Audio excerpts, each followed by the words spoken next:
ವಿಭಿನ್ನ ರೀತಿಯ ವಿಶೇಷ ಮಾಹಿತಿಗಾಗಿ ನಮ್ಮ ಚಾನಲನ್ನು ಸಬ್ಸ್ಕ್ರೈಬ್ ಮಾಡಿ, ಲೈಕ್ ಮಾಡಿ, ಶೇರ್ ಮಾಡಿ.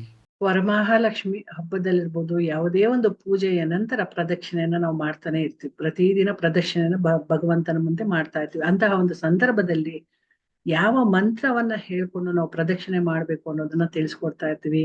ಈ ಮಂತ್ರವನ್ನ ಹೇಳ್ಕೊಳ್ತಾ ಪ್ರದಕ್ಷಿಣೆಯನ್ನ ಮಾಡಿದ್ದೆ ಆದ್ರೆ ಪರಮಾತ್ಮನ ಪೂರ್ಣ ಆಶೀರ್ವಾದ ಸಿಗುತ್ತೆ. ಹಾಗಾಗಿ ಈ ಮಂತ್ರವನ್ನ ಇಲ್ಲಿ ಕೊಟ್ಟಿರ್ತೀವಿ, ಅದನ್ನ ನೋಡ್ಕೊಂಡು ಕಲ್ತ್ಕೊಂಡು ಪ್ರತಿದಿನ ಪ್ರದಕ್ಷಿಣೆ ಮಾಡುವಾಗ, ದೇವಸ್ಥಾನದಲ್ಲಿ ಪ್ರದಕ್ಷಿಣೆ ಮಾಡುವಾಗ, ಯಾವುದೇ ಪೂಜಾ ಸಂದರ್ಭದಲ್ಲಿ ಪ್ರದಕ್ಷಿಣೆ ಮಾಡುವಾಗ ಈ ಮಂತ್ರವನ್ನ ಹೇಳಿ. ಈ ಮಂತ್ರ ಹೀಗಿರುತ್ತೆ: ಯಾನಿ ಕಾನೀಚ ಪಾಪಾನಿ ಜನ್ಮಾಂತರ ಕೃತಾನಿ ಚ ತಾನಿ ತಾನಿ ಪ್ರಣಶ್ಯಂತಿ ಪ್ರದಕ್ಷಿಣಂ ಪದೇ ಪದೇ. ಪಾಪೋಹಂ ಪಾಪ ಕರ್ಮಾಣಂ ಪಾಪಾತ್ಮ ಪಾಪ ಸಂಭವ ತ್ರಾಹಿ ಮಾಂ ಕೃಪಯ ದೇವಿ ಶರಣಾಗತ ವತ್ಸಲೆ. ಅನ್ಯತಾ ಶರಣಂ ನಾಸ್ತಿ ತ್ವಮೇವ ಶರಣಂ ಮಮ ತಸ್ಮಾತ್ ಕಾರುಣ್ಯ ಭಾವೇನ ರಕ್ಷೋ ರಕ್ಷೋ ಸುರೇಶ್ವರಿ. ಈ ಮಂತ್ರವನ್ನ ಹೇಳ್ಕೊಳ್ಬೇಕಾಗುತ್ತೆ. ಜೊತೆಗೆ ಎಲ್ಲರಲ್ಲೂ ಸಹ ಒಳ್ಳೇದಾಗ್ಬೇಕು ಅನ್ನೋ ಒಂದು ಭಾವನೆಯಿಂದ ಸಮಸ್ತ ಲೋಕ ಜನನಿ ನಮಸ್ತೆ ವಿಷ್ಣುವಲ್ಲಭೆ ಪಾಹಿ ಮಾ ಭಕ್ತ ವರದೆ ವರಮಹಾಲಕ್ಷ್ಮಿ ನಮೋ ನಮಃ ಅಂತ ಇದು ವರಮಹಾಲಕ್ಷ್ಮಿ ದಿನ ಈ ಎಲ್ಲಾ ಶ್ಲೋಕಗಳನ್ನು ಹೇಳ್ಕೊಳ್ಬಹುದು. ಅಥವಾ ಇದರಲ್ಲಿ ಯಾನಿ ಕಾನೀಚ ಅನ್ನೋದನ್ನ ಪ್ರದಕ್ಷಿಣೆ ಮಾಡುವಾಗ ಹೇಳ್ಕೊಳ್ಬೇಕಾಗುತ್ತೆ. ಈ ರೀತಿ ಪ್ರದಕ್ಷಿಣೆ ಮಾಡುವಂತಹ ಮಂತ್ರಗಳನ್ನ ನಾವು ಕಲ್ತ್ಕೊಂಡಾಗ, ನಾವು ಹೇಳುವಾಗ ನಮ್ಮ ಸಂಪೂರ್ಣ ಒಂದು ಗಮನ ಭಗವಂತನಲ್ಲಿ ನೆಲೆಸಿರುತ್ತೆ. ನಾವು ಯಾವುದೇ ಒಂದು ಕೆಲಸವನ್ನ ಮಾಡಿದಾಗ ನಿಷ್ಠೆಯಿಂದ ಶ್ರದ್ಧೆಯಿಂದ ಮಾಡ್ಬೇಕು. ನಮ್ಮ ಅಪರಾಧವನ್ನ ಕ್ಷಮಿಸುವಂತ ಹೇಳೋದಕ್ಕೂ ಒಂದು ಮಂತ್ರ ಇರುತ್ತೆ. ಪ್ರದಕ್ಷಿಣೆ ಮಾಡುವಾಗ ಒಂದು ಮಂತ್ರ, ತೀರ್ಥ ತಗೊಳ್ಳುವಾಗ ಒಂದು ಮಂತ್ರ, ಆಚಮನ ಮಾಡುವಾಗ ಒಂದು ಮಂತ್ರ, ಹೀಗೆ ಒಂದೊಂದಕ್ಕೂ ಒಂದೊಂದು ಮಂತ್ರ ಇರುತ್ತೆ.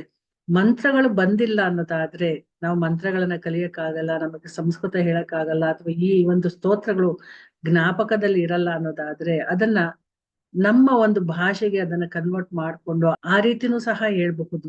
ಮಂತ್ರಗಳು ಹೇಳಲೇಬೇಕು ಅಂತಲ್ಲ, ಭಾವನೆಯಿಂದ ನಮಗೆ ಯಾವ ಭಾಷೆ ಬರುತ್ತೋ ಆ ಭಾಷೆಯಿಂದ ಆ ಶಬ್ದಗಳನ್ನ ಹೇಳ್ತಾ, ಆ ಮಂತ್ರಗಳನ್ನ ಹೇಳ್ದೆ ಇದ್ರೂ ಸಹ ನಮ್ಮ ಒಳ ಭಾವನೆಯಿಂದ ಭಗವಂತನಲ್ಲಿ ಮಾತಾಡ್ತಾ ನಾವು ಪ್ರದಕ್ಷಿಣೆಯನ್ನು ಮಾಡಬಹುದು, ಅಥವಾ ಅಲ್ಲಿ ಪೂಜೆಯನ್ನು ಸಹ ಮಾಡಬಹುದು. ಇದರ ಬಗ್ಗೆ ಒಂದು ವಿಡಿಯೋ ಮಾಡಿದ್ವಿ.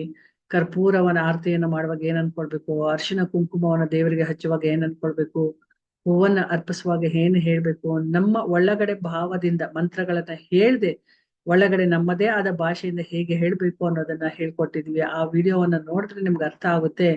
ಯಾರು ಬೇಜಾರು ಮಾಡ್ಕೊಳ್ಳೋ ಅವಶ್ಯಕತೆ ಇಲ್ಲ. ಕೊಡ್ಬೋದು ಬೇಡ, ಮಂತ್ರ ಬರಲ್ಲ, ಪೂಜೆ ಮಾಡಕ್ ಬರಲ್ಲ, ಗೊತ್ತಿಲ್ಲ ನಮ್ಗೆ ಅಂತ ಹೇಳಿದ್ರೆ ಆಡು ಭಾಷೆಯಲ್ಲಿ ನಾವು ಹೇಗೆ ಭಗವಂತನನ್ನ ಪ್ರಾರ್ಥಿಸಬಹುದು, ಹೇಗೆ ನಮ್ಮಲ್ಲಿ ಭಗವಂತನನ್ನ ನೋಡಬಹುದು ಅನ್ನೋದು ನಿಮ್ಗೆ ಸುಲಭವಾಗಿ ಗೊತ್ತಾಗ್ತಕ್ಕಂಥದ್ದು. ದೊಡ್ಡದಾಗಿ ಪೂಜೆ, ದೊಡ್ಡ ಸಹಸ್ರನಾಮಗಳು ಇದನ್ನೆಲ್ಲ ಮಾಡ್ಬೇಕು ಅಂತೇನೂ ಇಲ್ಲ. ನಮ್ಮ ಒಳಭಾವದಿಂದ, ಶ್ರದ್ಧೆಯಿಂದ, ಮುಕ್ತ ಭಾವದಿಂದ, ಪ್ರೀತಿಯಿಂದ, ನಿಷ್ಠೆಯಿಂದ ನಾವು ಪರಮಾತ್ಮನನ್ನ ನಮ್ಮ ಆಡು ಭಾಷೆಯಲ್ಲೇ ಪೂಜಿಸ್ಕೊಳ್ಬಹುದು.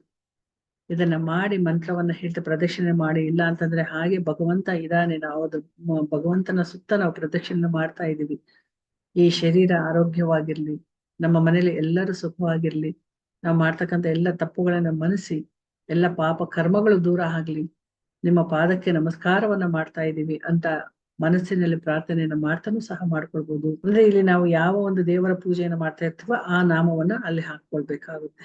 ಜೊತೆಗೆ ಅಪರಾಧ ನಮಸ್ಕಾರಂ ಅಂತ ಒಂದು ಮಂತ್ರವನ್ನು ಇರುತ್ತೆ. ಅಂದ್ರೆ ನಾವು ಆಡು ಭಾಷೆನಲ್ಲಿ ನಾವು ಮಾಡ್ತಕ್ಕಂಥ ಎಲ್ಲಾ ಅಪರಾಧಗಳನ್ನ, ತಪ್ಪುಗಳನ್ನ ಮನ್ನಿಸಿ ನಮ್ಮ ಲೋಪದೋಷಗಳನ್ನ ದೂರ ಮಾಡಿ ಮುಂದೆ ಆ ರೀತಿ ಆಗದೆ ಇರೋ ರೀತಿಯಲ್ಲಿ ಎಚ್ಚರಿಕೆ ವಹಿಸುವಂತಹ ಒಂದು ಜ್ಞಾನವನ್ನ ಕೊಡಿ ಅಂತ ಹೇಳಿ ಅಪರಾಧ ಸ್ತೋತ್ರ ಹೇಗಿರುತ್ತೆ ಅನ್ನೋದಾದ್ರೆ: ಅಪರಾಧ ಸಹಸ್ರಾಣಿ ಕ್ಷೀಯಂತೆ ಪಾಪ ರಾಶಯ ವಂದನಾನ್ ಮಂಗಳಾನ್ ವ್ಯಾಪ್ತಿ ಅರ್ಚನಾದಚ್ಯುತಂ ಪದಂ. ಈ ರೀತಿ ಅಪರಾಧ ಸ್ತೋತ್ರವನ್ನ ಹೇಳ್ಕೊಳ್ಬೇಕು. ಇಲ್ಲ ಅಂತಂದ್ರೆ ನಾವು ಮಾಡಿದ ಒಂದು ಏನೇ ಲೋಪದೋಷಗಳಿದ್ರು, ತಪ್ಪುಗಳಿದ್ರು ನಮ್ಮನ್ನ ಮನ್ನಿಸಿ ಕ್ಷಮಿಸಿ ನಮ್ಮನ್ನ ತಿದ್ದಿ ನಮಗೆ ಮಾರ್ಗದರ್ಶನವನ್ನು ಕೊಡಿ ಅಂತ ಹೇಳಿ ಪ್ರಾರ್ಥನೆಯನ್ನು ಮಾಡ್ಬೇಕು.